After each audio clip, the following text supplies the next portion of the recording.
And the next session is a focus on the new not-for-profit reporting requirements and exploring the impact. Now, this will be chaired by Sharon Lee, my colleague from the ACNC, and we're also going to be joined by Jennifer Moltisanti, Claire Hetzel, and Lisa Difford. So some different perspectives for this one. There'll be a range of information that we can share. Please remember that we are inviting you to participate in today's session using the hashtag Regulators Day 2024. If you haven't already joined Slido, please do so that you can engage and ask questions of our panel members. And obviously, one of the things we put in the chat earlier, which is very relevant to this particular session, is the new tool which has been developed by the ACNC in order to assess entitlement or assess eligibility. So I will now hand over to Sharon. Thank you very much. Welcome. Thank you. My name's Sharon Lee. As Mel said, I'm the ACNC's acting manager of the Education and Public Affairs team at the moment. Ordinarily, I am the media and comms officer. Now to our panel. Jennifer Moltisanti is an ATO Assistant Commissioner. Jennifer leads the NFP and Government Experience teams. Jennifer's focus is on strengthening the integrity of tax administration for NFPs and government taxpayers. She works closely with clients and intermediaries to understand how both sectors can best be supported to get tax obligations right.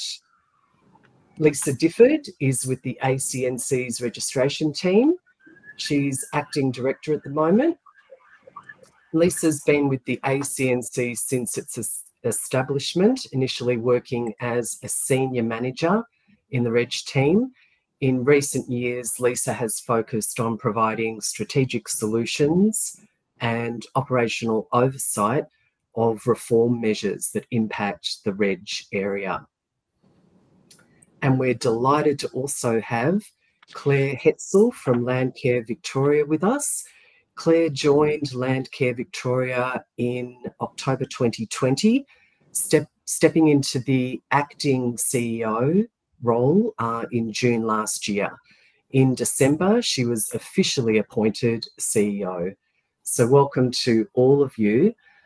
Jennifer, I might start with you. Could you please begin by explaining what are the changes for NFPs that were self-assessing as income tax exempt up until 1 July this year? Thank you so much, Sharon, and good afternoon, everyone. I'm also joining from the traditional lands of the Wurundjeri people of the Kulin Nation, and I'd like to add to the lovely acknowledgements already made. Specifically, I'd like to acknowledge any Aboriginal and Torres Strait Islander people that may be joining this conference today. Thank you for the question. So commencing this tax time, and as many people on this call know, tax time goes from 1 July 2024 to the 31st of October of the same year. So commencing this tax time, non-charitable not-for-profits that are registered with an ABN are required to lodge a not-for-profit self-review return to select which category they are self-assessing as income tax exempt against. And so for the techos on the line, this is Division 50. And in fact, if I may, Sharon, there are two pathways to getting that income tax exemption.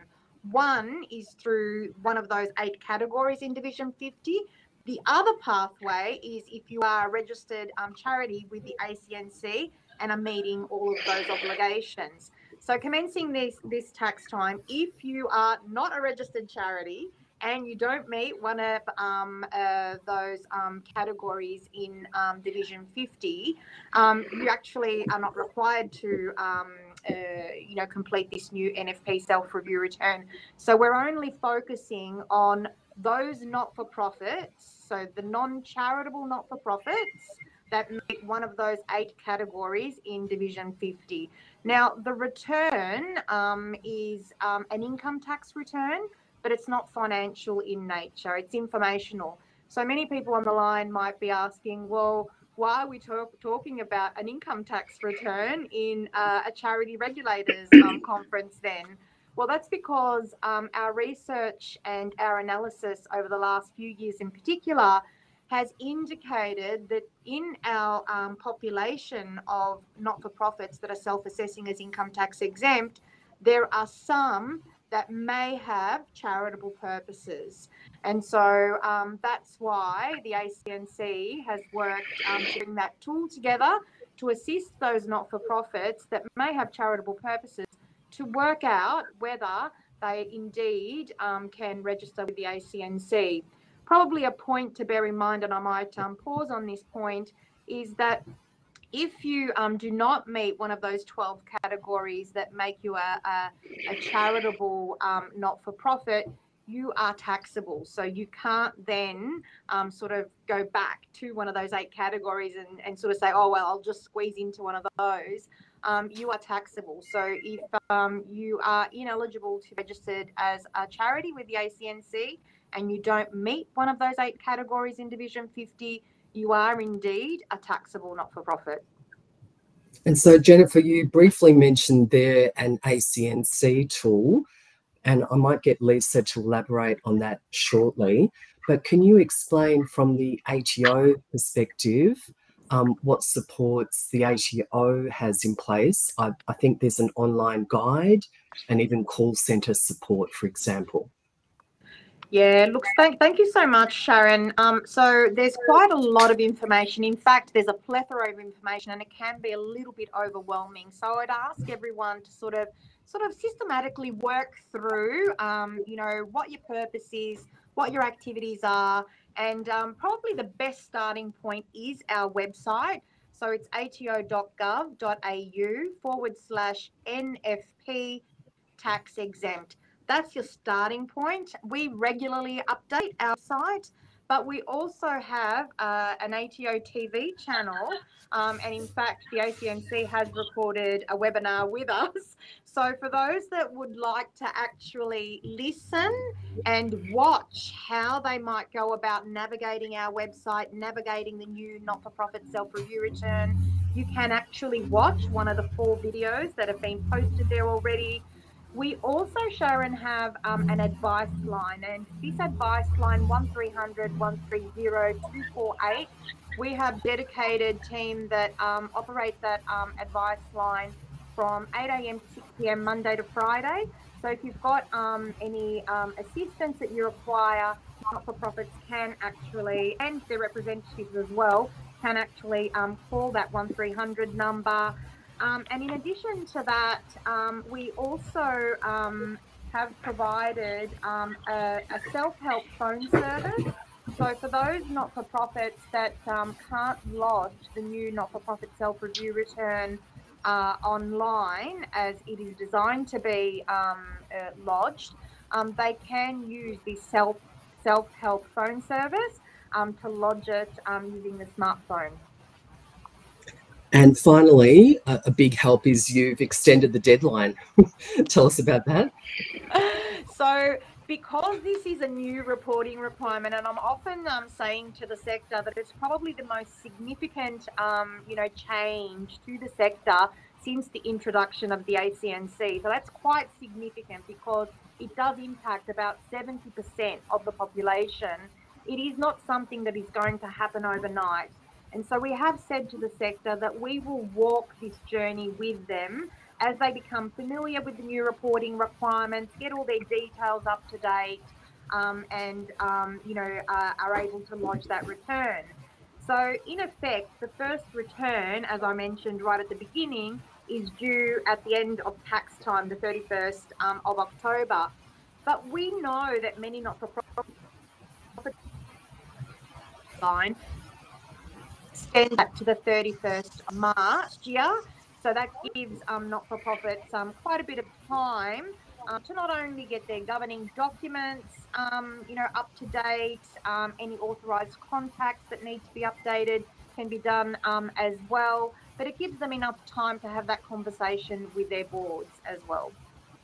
Thank you, Jennifer. I I can't see you anymore, but just letting you know that we can hear you, I think. So if there are other questions that come through, please do continue to participate. Lisa, you're from the ACNC's registration team. Can you just outline the supports and resources that the ACNC has made available to entities or organisations that think that they might be impacted by this change? Hi, Sharon, and hello, everybody. Lovely to be here with you. One thing I've learned about being in the registration team at the ACNC over the past 12 years is that every charity applicant is different. Some are well-resourced, others rely on volunteers, some are highly computer literate, others struggle with their email. Some have terrific peak bodies that can look after their interests, others have to fly solo. And ultimately, what we're doing at the ACNC is trying to find a pathway to registration for all these very diverse people. Of course, we have the existing assistants, we've got our terrific advice team, we've got our website, but what we're really talking about with this question is what extra stuff are we doing? And I think the best way for all of us to get through this period of change is by working closely with the sector to manage the problem together. So what we're trying to do is, rather than wait for applications to land, we're trying to connect with bodies like Landcare ahead of time so we can actually understand how we can help them. This could be in a variety of ways. It could be hosting a webinar, hosting a Q&A session with their members, providing guidance, looking ahead of time at their governing documents. We sent some correspondence to the peak bodies that we could identify earlier this year to invite them to engage with us, and we're going to send a reminder letter very shortly. I'd love to say we were able to contact every single peak body in the sector, but I am sure, definitely sure, that there's lots out there that we were unable to connect with. So if there are any peak bodies online listening to this, I would definitely invite you to email me. We'd love to have a chat with you about how we can help. The other initiative I'm really excited about is our bulk registration form, and that is specifically for peak bodies to help register their members. The bulk form allows the peak body to register, say, as few as 10 member organisation or as many as 10,000 organisations all on the one form. I would say if you did try to do 10,000, I would become very stressed, but it's technically possible. It's important to add that even though you're submitting the forms in bulk, we still look at them individually. But it's hopefully an easier process for the peak bodies to manage, because not only is the form simpler, but what we do is one of our very experienced law interpretation analysts will partner with the organisation from the time they receive the form to the time we actually work through the charity registration assessment to make sure that they're getting that personalised attention. There's a couple of preconditions to applying in bulk. One is it's really only suitable for the easier end of the charity applications, so no PBIs or HPCs, please. And applicants should try and have their house in order. That is, they've had a look at their governing documents and they've made sure that they understand who their responsible people are. And overall, the peak body's got to have the time to do it. And we understand, therefore, it's not a process that's going to work for everybody. But for the ones that it does, it's a really good solution.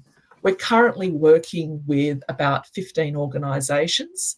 3 of them are actively lodging their applications in bulk in batches at the moment, and the other 12 are engaged in filling in the form. It's hard to say how many bulk applications we will get, but based upon those 15 peak bodies alone, we're estimating upwards of several thousand. So it's a really significant difference. And Rachel mentioned the self-assessment tool earlier on. I won't go into that again, but it's really important because we have so many that won't be overseen by a peak body and have to lodge a form themselves, to have a look at our self-assessment tool, and that'll provide them with some guidance about what it means to be a charity and how to actually apply. And if filling in an interactive tool is not your thing, as Jennifer said, there is the webinar that we did jointly with the ATO, and we've also got a standalone webinar on what it is to be a charity and the tips and traps of registration applications. Thanks, Sharon. I think that tool's on the homepage of our website. Is that right? On the, like, yes. As soon as you land, it's on the carousel, so it's pretty easy to find. It absolutely is. Really useful. And just very briefly, we've had a bit of an uptick in applications as a result of this, but reassuringly, we've got the systems in place that we're managing all of that. Is that right, Lisa? Yes, as Raj noted in the earlier session, it's fair to say that we've had a substantial increase in applications and we're expecting many, many more. One of the things that we've had to plan around is we're not quite sure how many.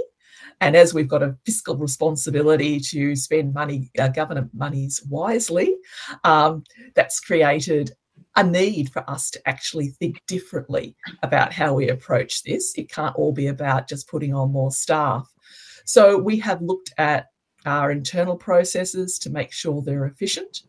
My team always laugh at me because I overuse the word synergy, but I think capitalising on the synergies of getting many similar applications, like, for example, a lot of land care applications, it's important that we capitalise on those synergies by trying to do them together if we can, and we regularly sweep our queues looking for similar applications.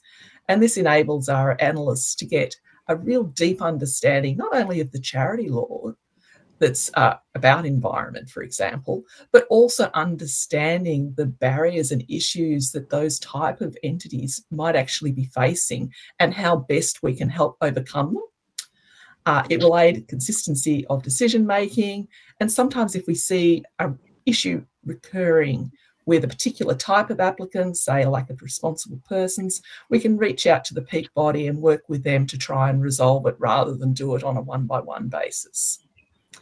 And I'll pass back to you. And so let's have a look at land care in particular now.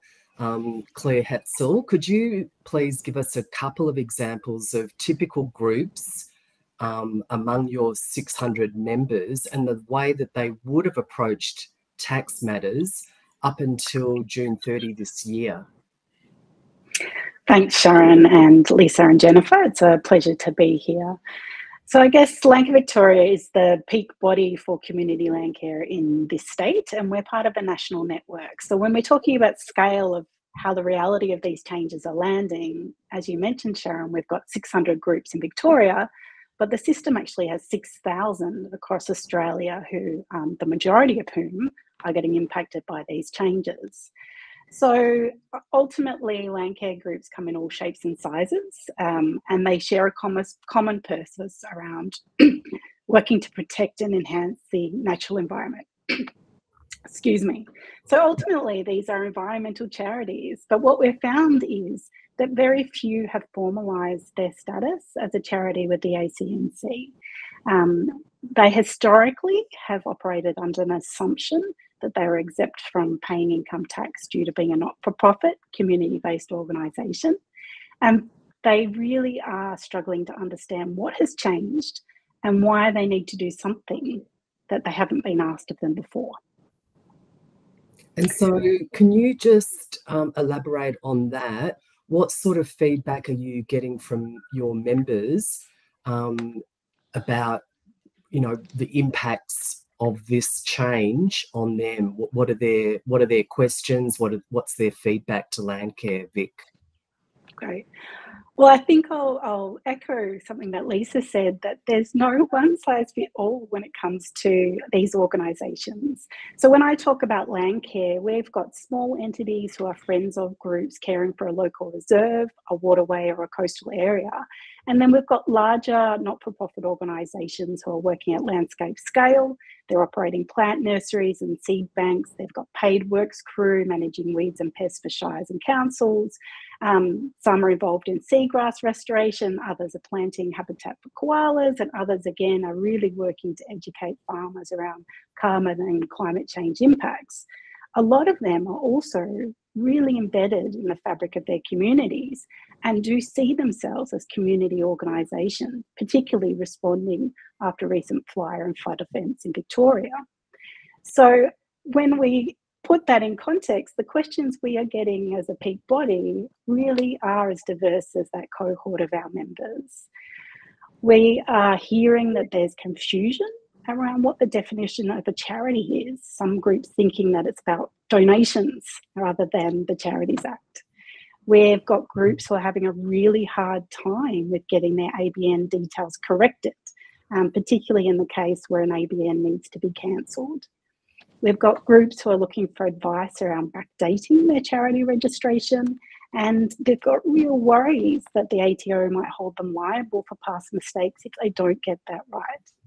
We've got groups who've got concerns that when they try and get information for the ATO, that they're getting kind of different information depending on the customer representative who answers that phone call. And there's really a lot of confusion around what counts as assessable income. Surely in their mind, a government grant shouldn't be taxable. And in Victoria, each group receives a $500 group support grant from the state government, which tips them over the minimum tax-free threshold as a base level of income for a typical group. So sadly, we're also getting a lot of questions about how to wind up a group and not end up with a tax liability, which is a major concern when more than 50% of our groups are unincorporated entities who then understand that that liability might fall to an individual rather than to the entity to which it may be attached.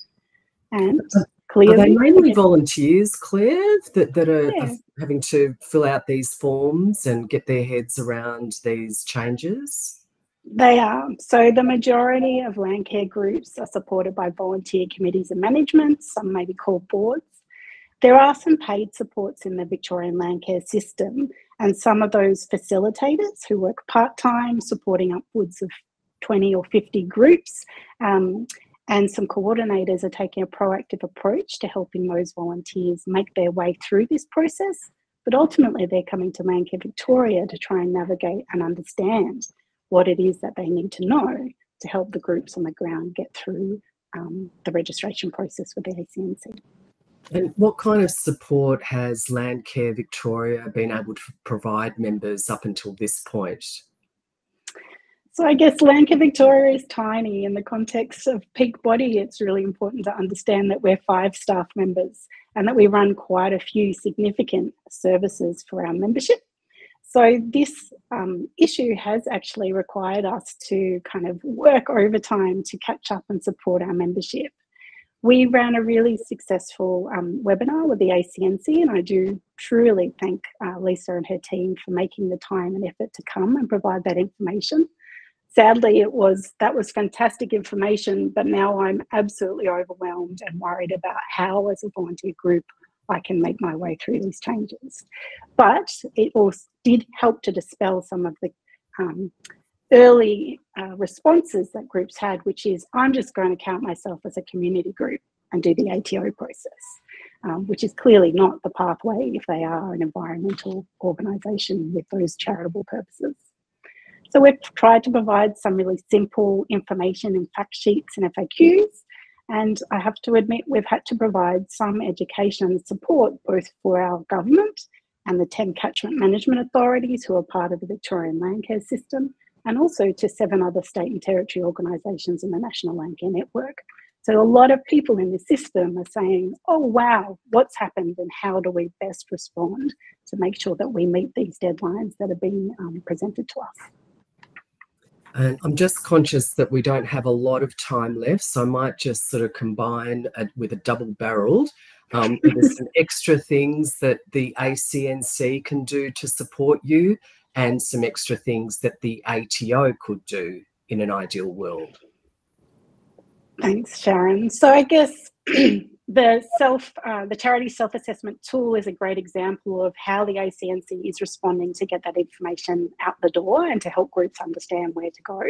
I guess I do think there is some more work that could be done around a tailored program of support for micro charities. We're talking small groups who do amazing work on ground for the environment.